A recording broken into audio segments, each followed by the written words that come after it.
Talvez você ainda não tenha sido convencido de que você pode ser um agente de transformação. Talvez você ainda não tenha, assim,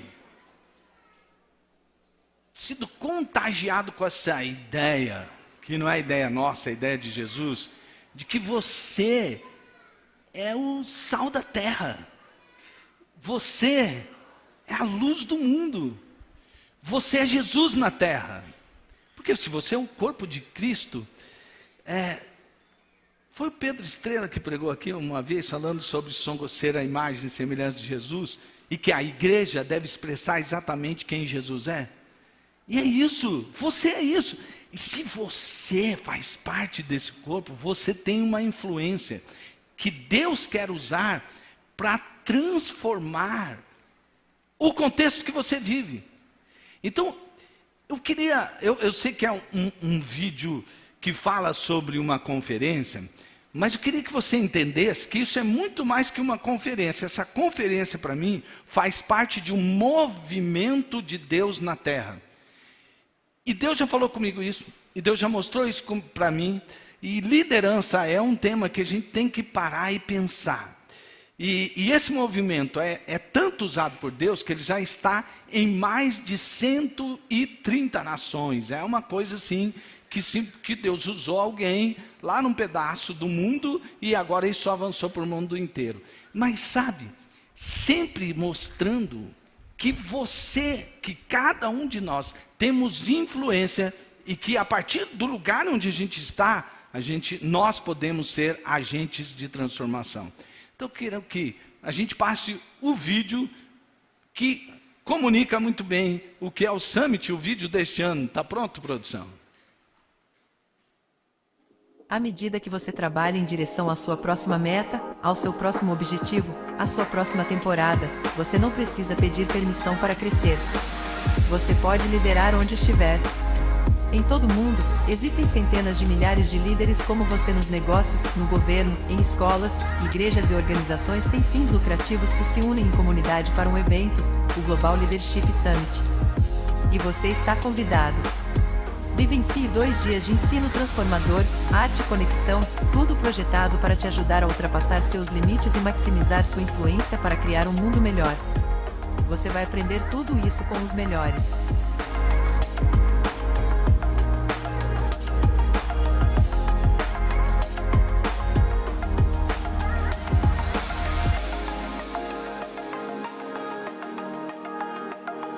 Não importa onde você está hoje, o Summit vai te ensinar a liderar com sabedoria, a liderar corajosamente, a liderar onde você estiver. Nos vemos no Summit. É isso aí, eu espero ver você aqui, e mais do que isso, eu espero ver você participando desse movimento. Porque nós precisamos fazer diferença nesse tempo. Não adianta a gente ficar reclamando de situações, sabe, gente? Você está vendo o que está acontecendo? Olha aqui o que e faz aquela rodinha. Pois é, você viu o que o não sei quem fez? Você viu o que o presidente fez? Você viu o que o governador fez? Você viu o que o prefeito fez? E aquele empresário, ele não tem alma. Você viu o que está acontecendo? E você viu como está a educação e tal? Gente, está mudando alguma coisa? A gente ficar murmurando, reclamando, vendo aquelas notícias, né? Hoje a gente nem tem paciência muito. Eu perdi a paciência faz tempo com TV aberta, né? Você tem que ficar ouvindo aquela coisa. Você já vai num streaming logo de uma vez e seleciona logo o que está passando ali, porque você sabe que cada uma desses canais de comunicação, eles têm a sua tendência de mostrar o mundo a partir de sua perspectiva. E você quer diversificar, não é verdade? Liderar onde você estiver. Quantos aqui vivem com a sua família? Levante a mão. Uau, olha aí que bênção. Tem muita gente que não tem esse privilégio, né? E você está aqui, você pode ser influência lá na sua família. Pare de reclamar do seu pai, pare de reclamar da sua mãe, pare de reclamar dos seus filhos, pare de reclamar. Diga assim: Deus, o que eu posso fazer para mudar essa situação da qual eu estou querendo reclamar, da qual eu estou querendo murmurar? Como é que eu posso ser influência positiva, transformadora. Nós vamos usar hoje o maior exemplo de todos, que é Jesus. Lidere onde estiver, inspirando mudanças em qualquer contexto. Inspirando mudanças em qualquer contexto. E nós vamos ver, até através da própria história de Jesus, como esse líder, ele mudou a história. Tanto é que a história se dividiu em duas, né? Antes de Jesus e depois de Jesus. Jesus mudou completamente. A maior influência de todos, o maior líder de todos, Deus encarnou-se. Deus se tornou um de nós para poder, a partir daí, nos transformar. Veja só. Primeiro passo, a gente vai aprender sobre desenvolva, então um convite para você, desenvolva empatia. Tá? Segundo, depois que você desenvolveu empatia, a gente vai ver o que é isso, assuma responsabilidade. Não jogue a responsabilidade para o outro, a responsabilidade é sua, é minha. Seja um modelo a seguir, não só reclame do seu líder, torne-se um líder que outros desejem seguir por causa da sua vida. Não pare de capacitar-se. Não pare de capacitar-se. Então vamos lá. Primeiro passo aqui. Desenvolva a empatia. O que é desenvolver empatia?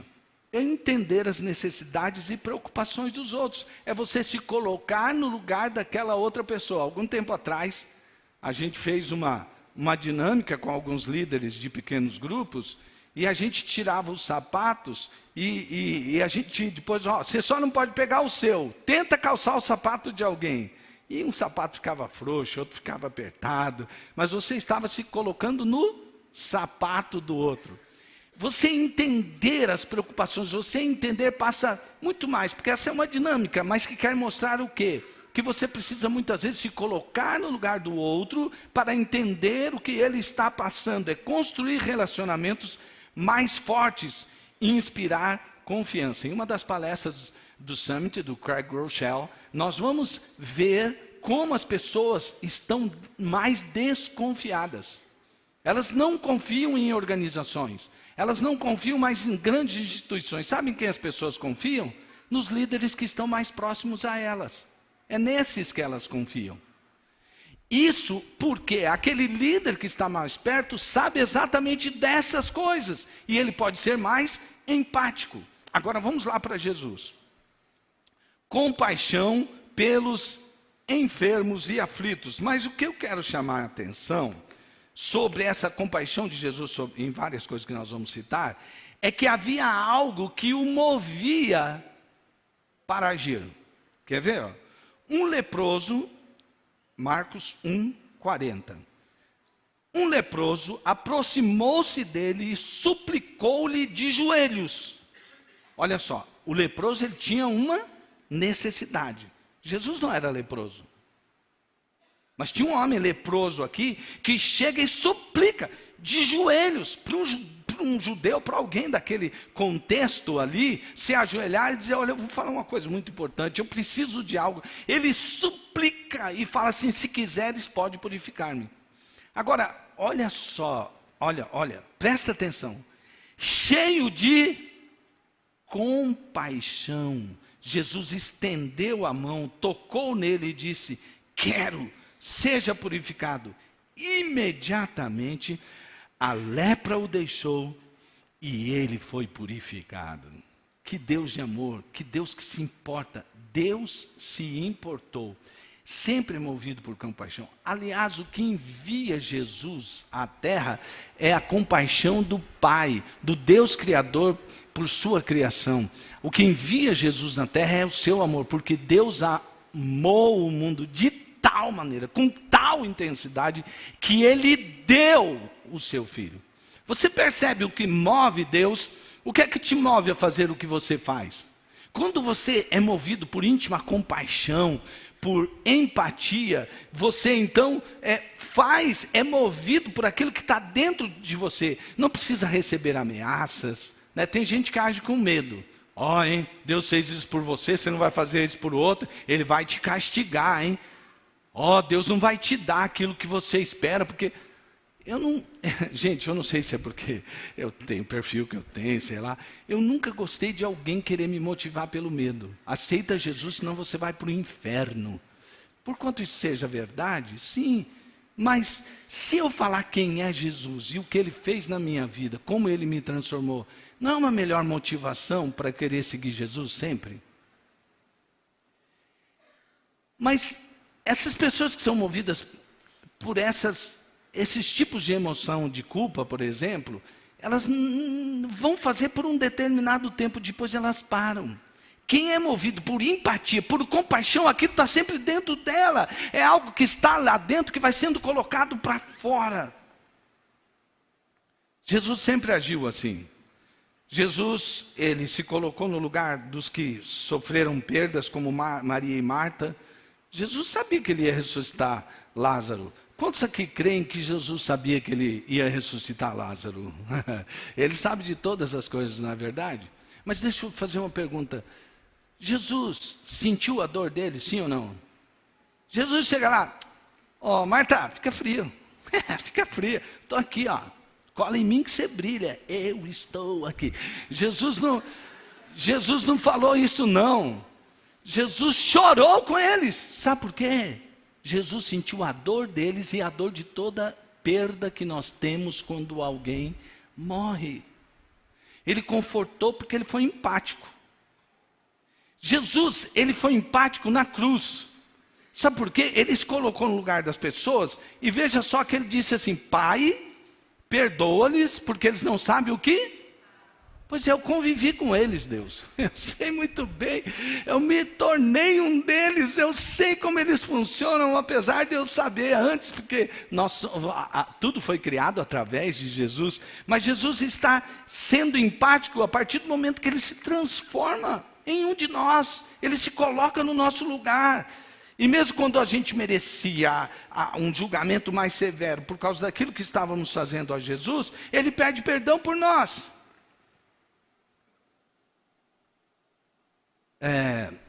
Vamos ver agora uma história prática, tá? Algo que acontece aqui no nosso tempo. O que faz o poder de uma empatia, só pela empatia mesmo. Eu não sei se vocês se lembram, teve uma enfermeira, eu nem me lembrava desse fato, eu lembro que eu escutei e tal, mas esses dias eu voltei até falando sobre empatia, eu pedi um exemplo de empatia, e veio um exemplo de empatia de uma enfermeira durante a pandemia do Covid-19. Essa aqui não parece nem as mesmas pessoas, a mesma pessoa. Aqui, ó, Alessia Bonari, toda maquiada, e esse aqui foi no tempo da pandemia. Foi justamente essa foto aqui que viralizou nas redes sociais. Sabe por que o rosto dela está marcado? Não foi uma agressão masculina ou coisa assim, porque às vezes a gente já viu uma mulher assim marcada e falou, algum homem bateu nela, né? E não foi isso. Sabe o que essas marcas são? Marcas das máscaras que ela usava, da proteção que ela tinha que usar durante a pandemia. E sabe, essa enfermeira, ela conta que ela ficava durante 6 horas ininterruptas, às vezes trabalhando para cuidar daqueles que precisavam de cuidado. E ela disse, eu não vou deixar de fazer isso. Ficou com o rosto marcado, ela tinha que trabalhar. Ela disse que, a princípio, quando ela estava cuidando dos seus pacientes, ela não podia sair nem para ir ao banheiro fazer xixi, durante, às vezes, 6 horas. Ela ficou marcada assim com esse rosto, porque ela ficava continuamente com aquelas proteções. E ela disse que depois de todo esse trabalho duro, ela não podia voltar para casa, porque era protocolo de que quem trabalhasse ali aquele tempo não podia voltar para casa, porque podia levar para casa o vírus. E perguntaram para ela, porque alguns pararam, alguns desistiram. E Perguntaram a ela e ela disse: eu não posso abandonar os meus pacientes justamente no momento em que eles mais precisam. Ela se colocou ou não se colocou no lugar daquela pessoa? E às vezes a empatia deixa marcas. Se colocar no lugar do outro deixa marcas profundas. Em Jesus, deixou muitas marcas físicas. Jesus, ele sofreu o que sofreu por nós. Ele fez isso porque ele se colocou em nosso lugar. E geralmente essas pessoas impactam, porque elas são pessoas que influenciam. Depois ela ganhou alguns prêmios, tal. Ela ganhou até um prêmio lá como pessoa do ano na Itália. Veja, essas pessoas que se colocam no lugar do outro, elas são movidas de íntima compaixão. E o maior exemplo que nós temos disso é do próprio Jesus. Mas sabe, a empatia dessas pessoas produz algo diferente. Porque se eu só me colocar e falar, puxa, que dor que eu estou sentindo, olha como que essas pessoas, o que essas pessoas estão passando, até parece empatia, mas isso é só um sentimento de dor pelo outro. É diferente se colocar, porque quem se coloca no lugar do outro, ele assume a responsabilidade de mudar aquele contexto. Essa enfermeira fez isso? Ela fez isso. Ela falou, não, peraí, tem uma realidade difícil, eu não vou ficar falando, não fui eu que inventei esse vírus, o governo tinha cuidado e não cuidou, isso aí é com a Organização Mundial de Saúde. Não, ela falou assim, é comigo. E foi lá, ela mudou a realidade de muitas pessoas. No lugar onde ela estava, ela liderou onde ela estava. Ela mudou o contexto de onde ela estava. Seja influência e lidere onde você está. Assumir a responsabilidade envolve muitas vezes você ser mais proativo do que reativo. E buscar soluções para os problemas. Envolve você acreditar mais no controle interno. Os psicólogos aí podiam dizer melhor que eu isso aí, sobre o locus interno e locus externo. Você tem mais locus interno do que externo. Porque, diante de certas coisas, sabe o que a gente faz? A gente não, sabe o que é? As outras pessoas, elas não ajudam. Olha a crise que a gente está. Olha, eu olho para fulano, como ele é um sujeito de sorte, ele teve muito mais chance na vida do que eu.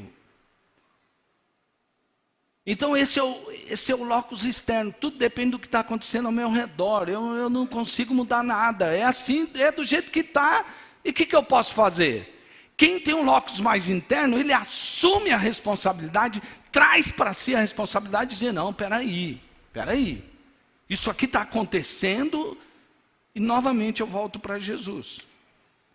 Jesus, quando ele veio para cá, ele assumiu uma missão divina. Você pode ler lá em Lucas 4, 18, 19. Quando Jesus, ele está mostrando por que a unção de Deus está sobre ele. Qual que é a missão dele? Por causa da unção do Espírito, ele mostra por que ele está ali, o que ele veio fazer. Ele assumiu a missão de buscar e salvar aquilo que se havia perdido. Ele foi ungido para ir atrás dos pobres, dos explorados, daqueles que não tinham esperança. E ele vai falando uma porção de coisas. Jesus, ele sofria e não deixava de assumir responsabilidade quando ele passava por oposições. Você passa por oposição? Você começa uma coisa, aí vem um monte de outras para fazer você desistir daquilo que Deus lhe deu. Você chega ali e fala assim, não, aqui agora, eu até que assumi essa responsabilidade, mas não vai virar não. Quando começam a surgir as oposições, você desiste? O que é que você faz? Jesus, ele foi um exemplo de responsabilidade quando ele cuidou dos seus discípulos. Mateus 28, 18 e 20, você sabe muito bem, quando ele fala, portanto, ide. Sabe, houve um desafio que eu recebi de ver esse versículo por um outro lado também. Por que Jesus disse para os seus discípulos, antes ele subir exatamente isso? Porque ele falou, agora 3 anos, treinei vocês, equipei vocês, vai vir sobre vocês o poder para vocês fazerem isso. Agora assumam responsabilidade, depois nós vamos falar sobre isso. Mas Jesus assumiu a responsabilidade de cuidar dos seus discípulos. Jesus assumiu a responsabilidade ao passar e ver fome, e ver gente doente. Jesus assumiu a responsabilidade. E ele, com quem estava do lado dele, também falava, ó, vem cá, essa multidão está com fome. Aí ele fala assim, dê vocês a comer para eles. Jesus, a multidão aqui está grande, como que a gente vai dar? Sim, o que você não pode fazer, deixa comigo. Mas o que vocês têm na mão? E depois ele participa na distribuição da multiplicação que ele faz dos pães e dos peixes. Ele leva aquelas pessoas a participarem quando eles saem distribuindo o alimento. Veja, isso é assumir responsabilidade. Não é jogar a responsabilidade para o outro. Jesus, ele deu esse exemplo, mas tem algumas pessoas que... a gente tem feito, se você não acessou, faz isso aí, vai ter muita informação do Summit, agora a gente sempre dá um toquezinho sobre o Summit também, mas Liderando com Fé. E a gente tem esse podcast, o Gabriel e eu, e a gente entrevistou, agora há pouco, saiu nessa semana a estreia, o Juliano. Vem aqui um pouquinho, Juliano. O Juliano... sabe por que eu estou chamando você aqui, Juliano? Sabe por quê? Porque, cara, sabe o que acontece, Juliano? Chega aqui perto. A gente fica assim, assistindo os telejornais. Cara, você vai ver aqueles lances lá no Instagram, sabe? Sei lá, se você qual plataforma que você mais curte, sei lá. Aí você vê aquelas coisas no YouTube. Quanta coisa. Rapaz, eu estava vendo ontem, a água baixou, mano. Cara, aquilo chegou a doer o coração, sabe por quê? Porque o que tem de lixo e lama é demais. Mas sabe, Juliano está aqui. Juliano, você foi para o Rio Grande do Sul? Fui, pastor. Você esteve lá. O que levou você a sair daqui? Qual que foi a sua motivação? Você olhou, porque a maior parte de nós, eu me incluo, muitas vezes sabe o que a gente faz? Puxa, que desastre, hein? E pronto, o que eu posso fazer? Né? Diante de tamanho desastre, eu sou um... Mas você pensou diferente. O que te motivou você sair daqui lá para o Rio Grande do Sul? Pastor, eu vi as notícias e... eu me senti, ouvi a voz do Espírito Santo dizendo ali para mim que eu iria ser útil naquela situação, né? E eu, comigo mesmo, não ia me sentir feliz em um almoço de família, em um churrasco, em um tereré com os amigos.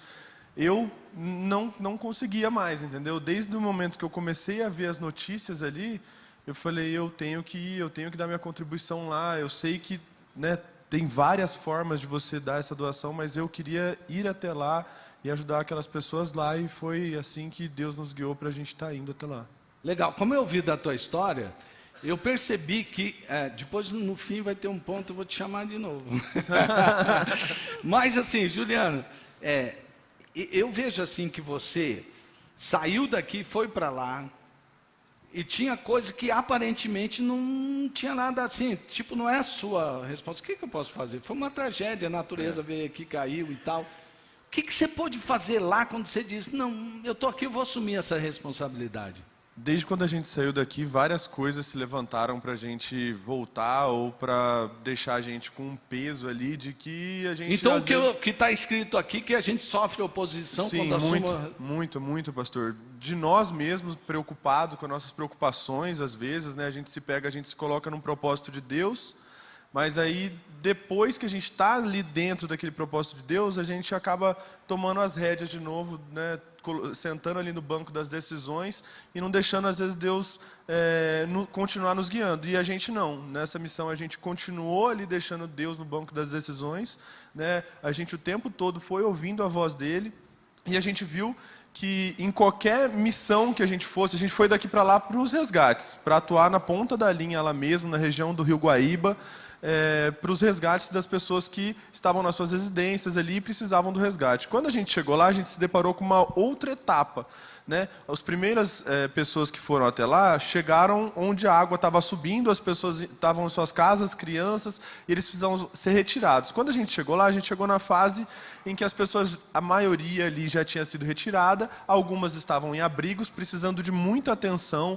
precisando de muito amparo, as crianças precisando de muito amparo também, desburocratização, né, das doações ali que estavam chegando, né? Infelizmente, as doações chegam lá, estão sendo alocadas, né, por parte dos órgãos públicos, estão sendo alocadas em grandes galpões, e aí algumas famílias que precisam passar por uma quantidade grande de burocracia ali para que seja destinado à doação. E a gente, desde ali, já viu que a gente podia ser útil não só lá no resgate, a gente podia ajudar as doações chegarem, a gente podia ajudar, a gente ficou com crianças no abrigo, brincando com elas queriam fazer carinho na gente, queriam brincar com a gente o tempo inteiro. As crianças queriam afetividade. Exatamente, e no meio de um galpão enorme, com as famílias separadas por papelões e suas coisas ali em cima de uma cama. É verdade que num lugar tinha 3.000 pessoas? Em um só, lá na FENAC, em Novo Hamburgo, tem 3.000 pessoas, são mais 40 abrigos em média dessa proporção.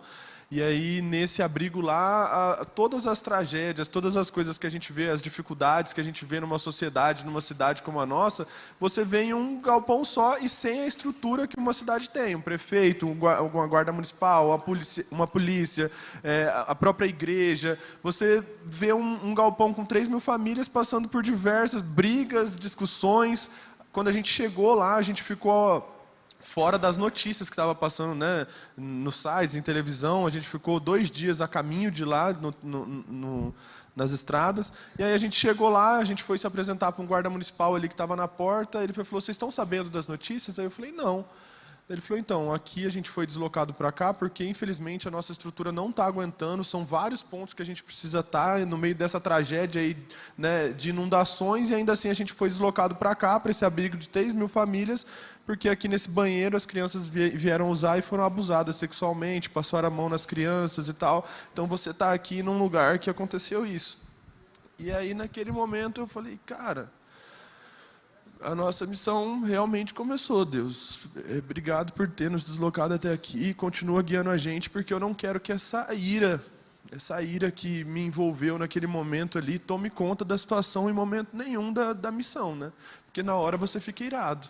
E aí a gente adentrou mais esse abrigo, a gente ficou ali conversando com as famílias e tal, tentou desburocratizar, porque acima desse galpão, que é gigante, está sendo alocada várias doações lá por parte de órgãos públicos.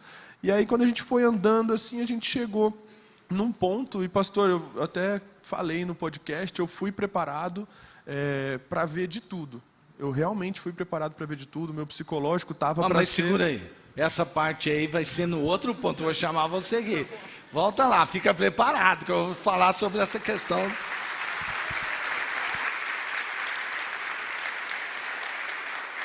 Bom, mas é o seguinte, a missão continua. Tem mais gente que tem empatia, sente o que o outro sente, se coloca no lugar que o outro se coloca e assume responsabilidade. Sim ou não, Rodrigo? Vai ter, pode pegar aí.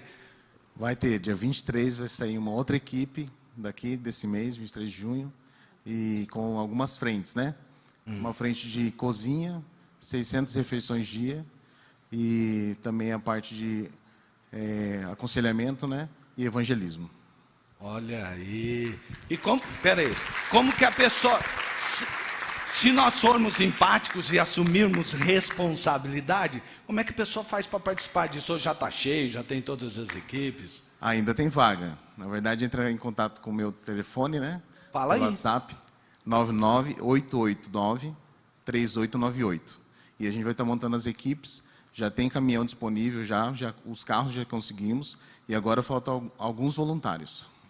Aí, ó, é o seguinte, Rodrigo, eu vou deixar lá nas redes sociais da igreja, a produção vai providenciar isso com o seu nome, com o telefone, no nosso WhatsApp, 3041 44 44, e aí você vai passando todas as orientações para a nossa produção, Porque a gente tem que ser empático e assumir responsabilidade. Essas coisas assim não dá para planejar com tanta antecedência que ninguém avisou a gente que ia ter uma enchente desse tamanho no Rio Grande do Sul, com bastante antecedência, não é? Amém, glória a Deus. Isso é ser empático e assumir responsabilidade. Gente, talvez você tenha vindo aqui hoje e você está com vontade de ir embora. Sabe por quê? Talvez você queria receber algo de Deus.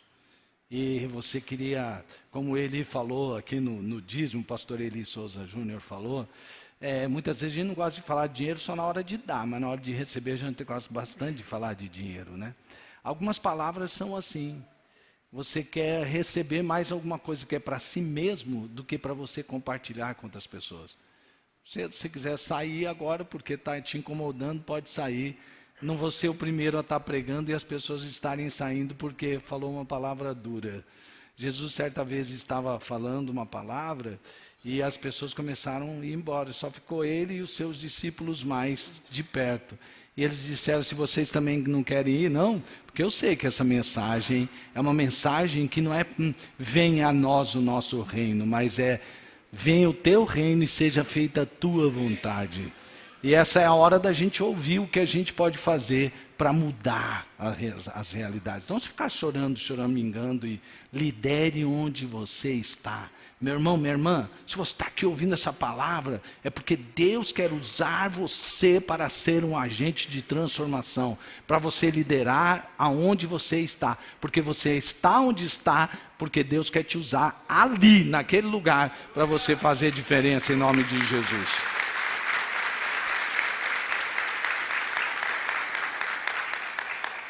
Seja um modelo a seguir. Ser um exemplo daquilo que você prega é o máximo que você pode fazer. Suas ações, as nossas ações, devem refletir nossos valores, nossos princípios. É assim que nós inspiramos os outros. Não são com discursos vazios, mas são com atitudes. É de quem tem empatia, de quem assume responsabilidade. É assim que você inspira os outros a seguir seus valores através de suas ações. Jesus foi visto assim. Quando ele falava, as pessoas paravam para escutá-lo, porque o próprio, quem estava escrevendo a respeito desses momentos, ele dizia, porque ele não falava como os fariseus, quer dizer, gente que fala, tem um monte de cabeção desse tamanho, sabe, um monte de coisa, porque os fariseus, eles tinham assim um cabeção, eles sabiam a Bíblia de cor, de trás para frente, do meio para frente, do meio para trás, eles sabiam de teologia, eles sabiam de coisas. Mas Jesus falou assim, vocês são túmulos caiados, bem pintadinho por fora, mas por dentro vocês estão podres. E Jesus, ele é um exemplo de vida autêntica. Ele vivia o que ele pregava. Você via Jesus vivendo, você sabia quais eram os valores e os princípios que Jesus seguia. Ele não falava só de valores apenas por falar, não, ele falava de algo que ele vivia. Quando Jesus diz assim, eu sou, ele está dizendo, eu não só prego a respeito disso. Veja João 14,6. Eu sou o caminho. Eu não estou apontando um caminho, simplesmente. Eu sou o caminho. Ele está dizendo, eu sou a verdade, eu sou a vida, eu sou a porta das ovelhas. E ele vai falando uma porção de eu sous lá no livro de João, mostrando assim que ele não somente pregava a respeito de alguma coisa, uma filosofia não, ele vivia aquilo que ele pregava. Ele era a expressão viva dos seus princípios e valores. Jesus era uma pessoa que tinha integridade. Jesus era uma pessoa que tinha dedicação ao propósito. Jesus permaneceu fiel à missão dada por Deus. Olha o que ele fala em João 4,34. Meu alimento é fazer a vontade daquele que me enviou e concluir a sua obra. Isso é um modelo a seguir, porque muita gente fala de propósito de vida, mas você olha para a vida dele e não vê propósito nenhum. Como é importante saber sobre origem, identidade, propósito e destino. Mas você olha para a vida dele, você não sabe de onde ele veio, o que ele está fazendo, nem para onde ele está indo. Gente que vive isso aqui, que segue a Jesus, se torna um modelo a seguir também. Que as pessoas que só seguem a Jesus, quando eles também veem Jesus em você, porque você é Jesus aqui. Você é o corpo de Cristo. Meu alimento é fazer a vontade daquele que me enviou e concluir a sua obra. Jesus, mesmo sendo o Filho de Deus, ele passou por muitas tentações. E mesmo passando por todas elas, ele foi exemplo de santidade. Ele foi exemplo do que nós precisamos ser ao liderar. Nós temos que ser um modelo a seguir. Por isso, lidere onde você está. Em nome de Jesus, Deus lhe deu o Espírito Santo. E Ele tem capacitação, depois nós vamos ver sobre isso, para que você seja a mudança. A gente vê em tantos muros escrito isso, alguns atribuem isso a Mahatma Gandhi e tal, outros escrevem que é outro, enfim. Mas é verdade, a frase que a gente tanto vê, né? Seja a mudança que você quer ver. Seja a mudança, seja você, faça você, não espere o outro. Qual é a sua parte, qual é a sua responsabilidade para mudar aquele contexto em que você está vivendo? E aí as pessoas olharem para você. Eu vi esses dias um rapaz, ele fez uma coisa muito legal. Eu até assisti um videozinho que ele fez, que ele conta da própria história dele. Só que aí no fim ele fala, eu estou contando essa história para você acreditar que você também pode fazer isso que eu fiz.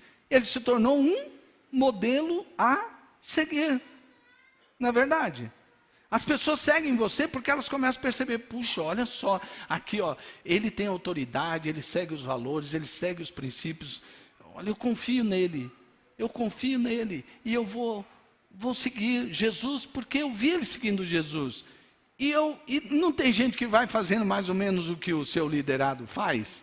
Os liderados vão ficando meio parecidos com os líderes a quem eles mais se apaixonam, aqueles líderes que nós mais amamos, como foi a nossa meditação no Lidere 1B passado. Pois é, você pode ser um modelo a ser seguido, desde que você siga o maior de todos os modelos, que é Jesus. Eu não vou trabalhar muito nesse ponto. Se você quer saber mais a respeito de líderes que influenciam, é só você pegar no YouTube, escreve, entra no nosso canal e tem o tema do Lidere 1B passado, que é líderes que amamos seguir. Aí você vai ver mais sobre este ponto. Mas eu achei importante colocar isso aqui, porque liderar a partir do lugar onde nós estamos é um momento de que a gente precisa se lembrar agora de que as pessoas precisam ver acontecer. E nós temos o poder do Espírito Santo para que sejamos líderes que as pessoas queiram seguir também. Agora, o último tópico aqui, sobre não pare de capacitar-se. Não pare de capacitar-se. Eu sou muito feliz também em participar de movimentos como o Summit. Porque o Summit, ele é uma capacitação contínua. Por exemplo, eu estou lendo um livro, eu falei, eu vou fazer uma leitura dinâmica desse livro, vou rapidão. Dá para ir rapidão fazendo leitura de livro. Aí eu falei, não vai dar não. E o livro que eu estou lendo é uma influência do Global Leadership Summit. Quando o Simon Sinek, que eu não conhecia, fez uma palestra no Summit, eu falei, uau, que palestra. E agora eu estou lendo um livro dele chamado Comece pelo Porquê. Comece pelo Porquê. Só que ele, num determinado ponto do livro, ele mostra como você não pode parar de entender, de ler, de se capacitar para fazer leituras dos momentos. Então, ele cita a Motorola. A Motorola, certa vez, ela lançou um modelo de celular chamado HARS. E era um modelo assim que foi uma grande novidade no mercado. Foi a hora que os celulares ficaram mais finos e mais leves. E todo mundo queria ter um celular daquele. E eles foram campeões de venda. E a pergunta no livro era justamente essa. Você sabe qual é a diferença entre novidade e inovação? O que a Motorola fez foi uma novidade ou foi uma inovação? E aí eu fiquei pensando naquilo, rapaz, o cara tem que ser um cara que está sempre lendo, sempre vendo, e aquilo foi me ajudando a entender certas coisas. Por quê? Primeiro me colocou uma dúvida, a capacitação faz isso com você, você tem curiosidade de aprender cada vez mais. E aí então eu continuei, qual seria a diferença entre novidade e inovação? Aí ele disse, por exemplo, o celular já existia? Sim. Ele já deixava você falar? Sim. Ele já te conectava, o HARS? Já te comunicava a redes sociais existentes naquele momento? Sim. O que ele fez? Ele criou uma novidade em cima de algo que já existia. E ele disse, agora o que é inovação? Inovação é o Uber. Inovação é Netflix. Inovação é algo você até criar, sim, alguma coisa que já está criada lá, mas você fazer uma transformação tamanha que muda o jeito das pessoas enxergarem uma coisa que já existe. Não é só apenas trazer uma novidade. Por que eu estou falando isso para você? Meus amados irmãos, nós precisamos continuar, nós temos que continuamente estar nos capacitando para entender realidades diferentes. Um líder que me impulsiona e motiva muito a fazer isso é o pastor Gilson. O pastor Gilson é mais ou menos uns 10, 12 anos mais velho que eu. Eu nunca sei direito, porque eu esqueço até quantos anos eu tenho. Quantos anos eu tenho mesmo? Eu não sei, uma vez um amigo foi falar, quer ver como que ele é esquecido? E perguntou rápido quantos anos eu tinha. Eu tive que parar para pensar quantos anos eu tinha. Mas enfim... Ele me motiva a sempre estar procurando mais. Você precisa de ver o que ele quer saber sobre coisas novas. Ele até para de falar um pouco, fala, pô, estou te enchendo muito de coisa. Eu falei, não, continua aí. Ele estava comentando comigo sobre inteligência artificial, ele estava falando comigo como que alguns apps, eles podem mudar o jeito da gente administrar a igreja, como é que a gente pode usar isso, como é que a gente pode usar aquilo. Eu falei, esse cara eu tenho que correr atrás para saber o que é isso que ele está falando, porque eu estou por fora até do que ele está falando. Mas ele é um cara conectado a inovações. Ele não quer só novidade, ele quer inovar. Sabe, você não pode parar de se capacitar, sabe por quê? Você vai se transformar naquele velho chato, dizendo sempre a mesma frase. Porque no meu tempo, o seu tempo já passou, mano. O que nós temos que viver é esse tempo de agora, sem deixar para trás os nossos princípios e valores que são eternos e estão na palavra de Deus. Você conhece a Jato? Você já ouviu falar da Jato? Vai lá e olha a história.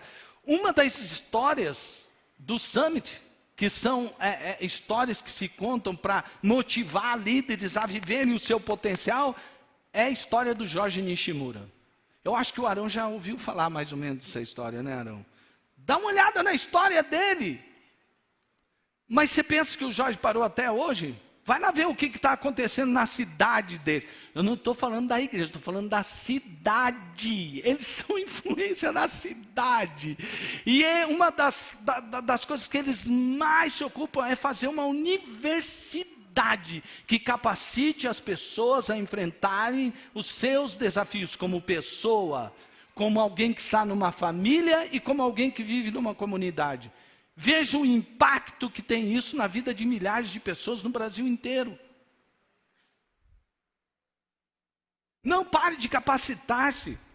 Por que a escola do discípulo virou assim, algo tão grandioso? Sabe por quê? Porque é capacitação, é estímulo, é motivação a ler a Bíblia. Eu não sei quantos de vocês, não vou pedir para levantar a mão, que eu acho que eu vou ficar meio desanimado, mas assim, quantos de vocês continuam no plano de ler a Bíblia em um ano? Teve gente que coçou, não levanta a mão, que você expõe os outros que não levantaram. Cadê? Mas assim, Jesus, ele fazia isso. Jesus, mesmo sendo filho de Deus, ele dedicou tempo para aprender e crescer espiritualmente. Ele estudava as Escrituras e passava tempo em oração. Lá em Lucas 2, 46, 47, a gente vê Jesus no templo debatendo com os doutores da lei. Ele tinha 12 aninhos. Só que Jesus parou? Não, Jesus sabia um monte. Ele era um rabino. Para ser um rabino, você precisa de ver as exigências que tinha. Jesus, ele continuava sempre trabalhando com a leitura da palavra. Filho de Deus, ele lia. E você acha que não, tá bom, o que eu sei, eu acho que tá legal. Pois é, parabéns, você é mais sábio que o Filho de Deus. Então, e oração? Você fala, não, orar, tudo bem, Deus já ouviu, eu faço 2, 3 frases aqui, Deus já sabe de tudo, eu não preciso. Pois é, Jesus, depois de um dia cansado, você vai ver ele lá nos textos, ele tirava uma noite de vigília. Por que você acha que Jesus ia orar? O Filho de Deus passou uma noite de vigília inteira antes de escolher os 12. Jesus passou uma vigília orando quando os discípulos não aguentavam e dormiram de sono, antes dele ir para a cruz, que ele precisava economizar energia, porque ele sabia o que ia passar. Não pare de capacitar-se, não pare de ler a palavra, não pare de orar. Capacite-se para treinar. Jesus treinou seus discípulos para continuar o seu trabalho. Porque a capacitação de outros maximiza o seu esforço, potencializa o poder de alcance da missão. Jesus disse para aqueles 12 homens, para eles irem fazerem discípulos em todas as nações. Sabe por que eles não riram mais? Porque depois que eles andaram com Jesus e viu o que Jesus poderia fazer, eles disseram, bom, se ele está falando para a gente ir por todo mundo, pregar o evangelho a toda criatura e fazer discípulos em todas as nações, é porque a gente pode. Porque o que a gente já viu ele fazer, a gente já viu ele fazer o mar calar a boca. Ele falou para o mar, fica quieto. E o mar se acalmou. A gente viu Jesus tocando naquela esquife daquele jovenzinho que havia morrido, a mãe era viúva, e ele ressuscitou Lázaro. Ele próprio que está falando conosco, a gente está vendo, a gente viu ele na cruz, a gente viu ele morrer, e agora ele está dizendo, fazer discípulos em todas as nações. Alguém que já esteve morto, ressuscitou, está diante da gente, e a gente viu subir ao céu, eu posso fazer discípulos em todas as nações. Ele os capacitou a acreditarem que eles podiam fazer algo que eles nem imaginariam que podiam. E eles fizeram. O mundo civilizado da época, todo mundo civilizado, conheceu quem era Jesus.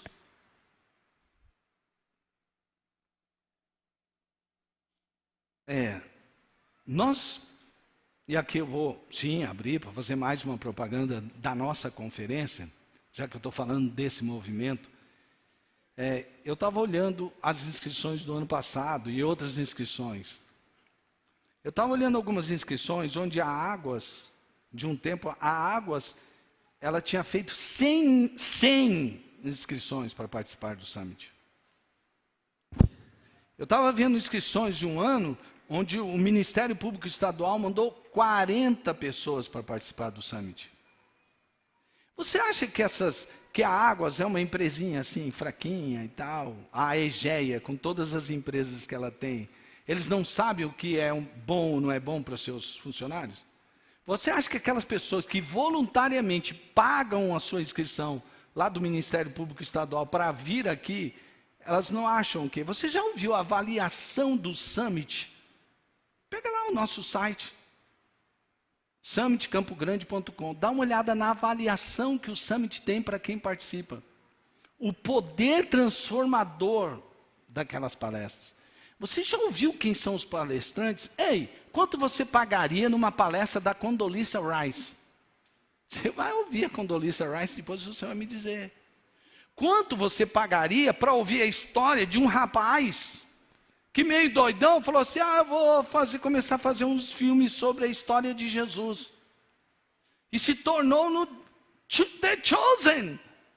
Ele conta a história dele, ele fala que liderar uma equipe pequena vai te dar tantos princípios e valores para você liderar aquilo que é grande. Porque aquele rapaz, ele emprestou lá de uma igreja lá, o local, ele mesmo fazia, ele trabalhava com uma pessoa, ele mesmo filmava, ele mesmo editava, ele mesmo fazia, e se transformou no The Chosen. Ele vai palestrar no Summit. Sabe, aqueles chipzinhos que você tem, quase todo computador tem, da Intel, o idealizador daquilo, um cara que é CEO da Intel, agora tem um outro nome lá, a empresa, eu ainda não decorei. Mas ele vai palestrar no Summit. Você sabe o que é você estar falando? Eu fui falar com um diretor de marketing de uma grande organização. A hora que eu acabei de falar, ele ficou me olhando assim. Ele falou, quanto custa isso? Ele se preparou para falar assim. A hora que eu falei o preço, ele ficou assustado, gente. Eu falei, ixi, o cara achou caro, né? Porque crente é assim, né? O crente, tudo que é feito dentro da igreja, tudo é caro, né? Aí assim, ele pegou e ficou, cara, ele falou literalmente assim, sabe o que é de se duvidar que você consiga fazer um evento a esse preço com esses palestrantes, porque eu sei quanto custa, mesmo que quer em vídeo, eu sei quanto custa liberar de uma editora, eu sei como custa cada um desses, e sei do potencial desse daí. É incrível você conseguir fazer nesse preço. Inclusive, depois um outro diretor de marketing já está querendo fazer um summit com o nome da organização para 150 pessoas. E sabe o que eu fico olhando assim, irmãos? A nossa comunidade chamada Primeira Batista, você faz parte dessa comunidade. Às vezes a gente passa por isso, e não é só sobre isso, às vezes eu fico olhando determinados cursos. Uma vez, o Arão, desculpa eu citar tanto você, Arão, é que você, né, ensina a gente há quantos anos. Mas assim, uma vez o Arão falou para mim assim, que ele pegou um grupo de jovens, que ele sabia que tinha certos problemas, dificuldades, aquele jovem está começando a vida.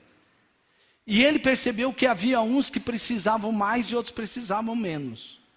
Sabe quem continuou no curso? Os que menos precisavam. E depois sabe o que esses que não se capacitam fazem? Reclamam que eles não têm a sorte que os outros tiveram. É igual aquele cara que vai envelhecendo e vai vendo um monte de coisa que está acontecendo, que ele já não consegue mais fazer certos movimentos. Opa, ainda estou conseguindo, hein, gente? Porque eu fui avisado pela nossa treinadora de pilates que quando a gente vai envelhecendo, a gente fica com dificuldade de, principalmente se você está dirigindo, pegar aquilo que está no banco de trás. Aí você, para voltar, né? Eu ainda estou conseguindo, gente, olha aí. Não adianta você reclamar que os seus movimentos estão parando, não adianta você reclamar uma porção de coisas. Como disse já aqui alguém, se você não se alimentar bem, se você não fizer exercício, você está escolhendo como você vai envelhecer. Nós temos que assumir responsabilidade. Voltando à história do garoto,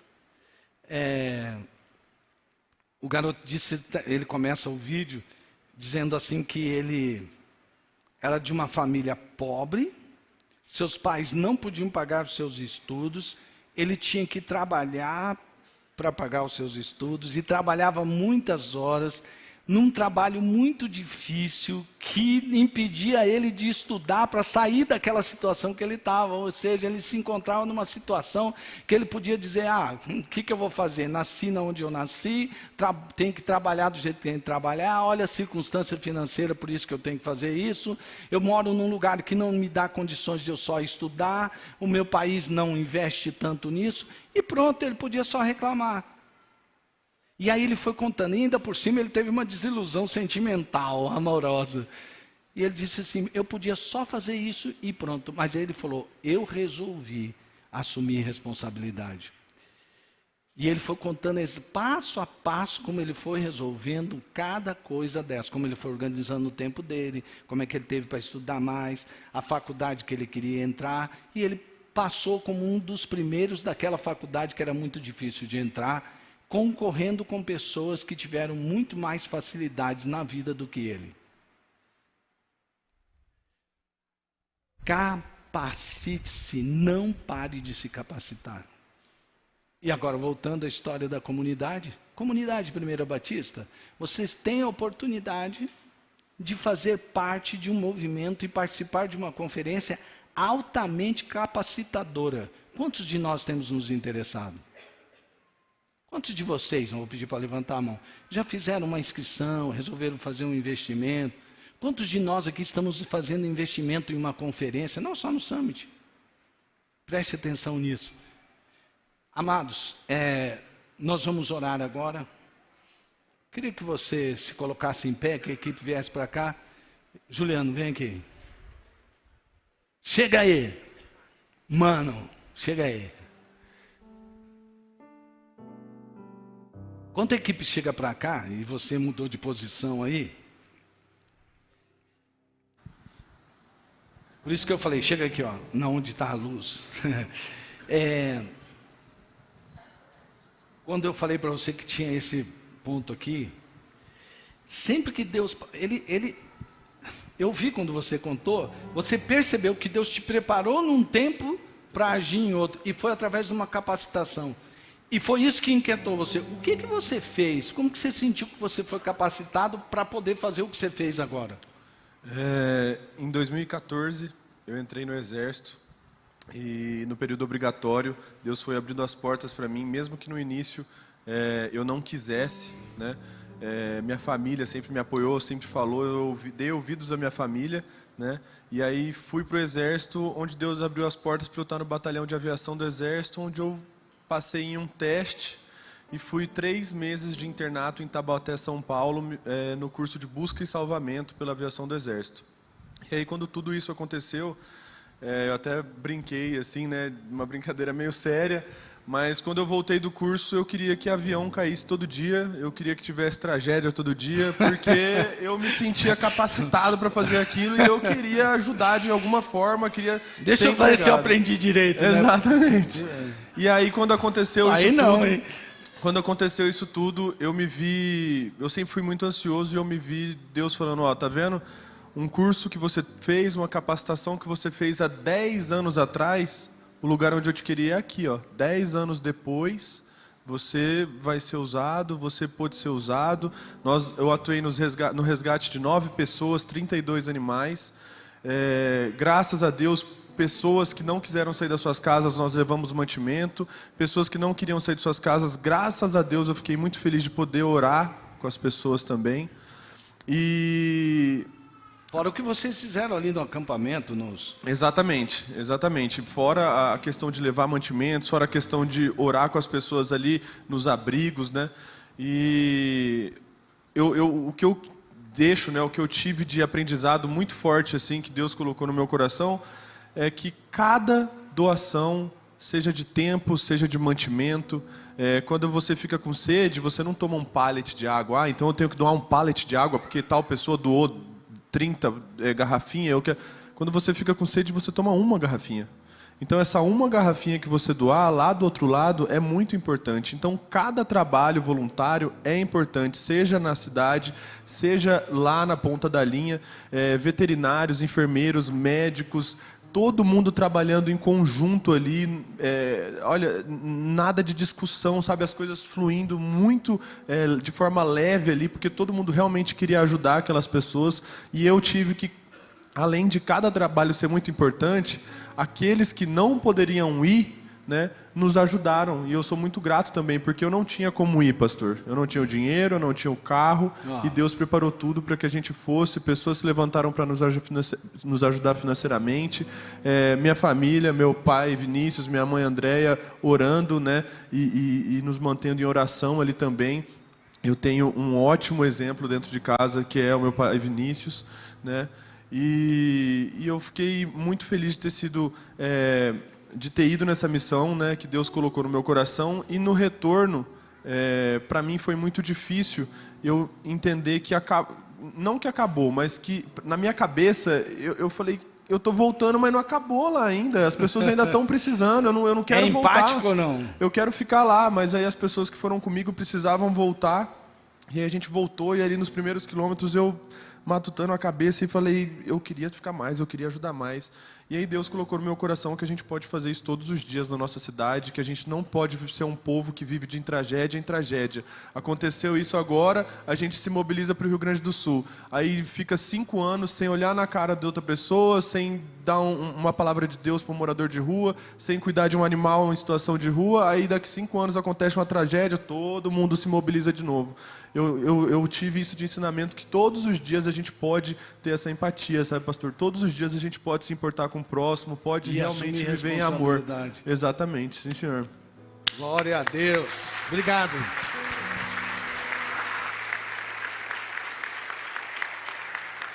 Foi muito legal que no fim da entrevista lá no podcast, eu vi que o Juliano foi a parte que ele parou e chorou. Sabe por quê? Porque ele disse assim, pastor, a gente estava no finzinho, eu parei num lugar, tinha umas pessoas reunidas, tinha um cara com violão lá, e eles estavam cantando e adorando a Deus e agradecendo a Deus por eles estarem ali, por eles estarem vivos e intercedendo por outras pessoas. E ele parou e disse assim, quantas vezes a gente reclama de problemas? Gente, nós precisamos verdadeiramente de empatia, de assumir responsabilidade. Nós precisamos ser modelos a seguir. Eu gostaria de ir numa viagem com o Juliano, você não gostaria? Cara, um cara que tem um coração desse, um cara que está disposto a passar por isso, eu quero seguir um cara desse. E a capacitação que ele recebeu, 10 anos depois, ele soube por que Deus o capacitou para aquele momento. Como você está se capacitando para o que Deus quer fazer através da sua vida? Você está vivo? Não importa a idade que você tenha, Deus quer realizar algo através da sua vida. Não importa quantos anos você tenha, lidere onde você estiver, no tempo em que você está. Por fim, nós vamos cantar agora assim, e eu fico pensando em você que é líder de pequeno grupo. Agradeço a Deus do fundo do coração pela sua vida. Sabe por quê? Quando o Juliano falou isso, de que às vezes a gente pensa, mas não tem uma grande missão. Mas você que é líder de pequeno grupo, você está fazendo o que Jesus fez. Você está se importando com aquele que está doente.